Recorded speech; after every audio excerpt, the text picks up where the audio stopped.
कराची में Shah Latif town police ने कार्रवाई करते हुए 6 रुकनी मोटरसाइकिल लिफ्टर गैंग को गिरफ्तार कर लिया। सीसीटीवी फुटेज में मुलजिमान को मोटरसाइकिल चोरी करते हुए देखा जा सकता है। बात करते हैं डॉन न्यूज़ के नुमाइंदे मोहम्मद बिलाल खान से। बिलाल, अपडेट कीजिएगा, फुटेज पे मंजर आम पर आ गई है, पुलिस की जानिब से क्या कार्रवाई अमल में लाई गई है?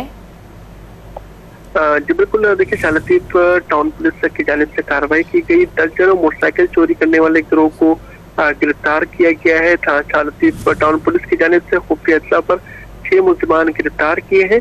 गिरफ्तार मुलजिमान के कब्जे से 5 मोटरसाइकिलें भी बरामद कर ली गई है। गिरफ्तार मुलजिमान के नाम अली हसन, शेर अली, बहादुर अली, बख्तावर, शकील और अहमद अली के नाम से हुई है। जबकि गिरफ्तार मुलजिमान मोटरसाइकिल के पार्ट्स भी फरोख्त करते थे। गिरफ्तार मुलजिम को सीसीटीवी फुटेज में मोटरसाइकिल चोरी करते हुए देखा जा सकता है। जबकि गिरफ्तार मुलजिमान के खिलाफ मुकदमा दर्ज करके आइंदा तफ्तीश AVLC के हवाले कर दी जाएगी और इनके मजीद साथियों की गिरफ्तारी के लिए भी छापे मारे जा रहे हैं। बहुत शुक्रिया तफसील देने के लिए मोहम्मद बिलाल आपका।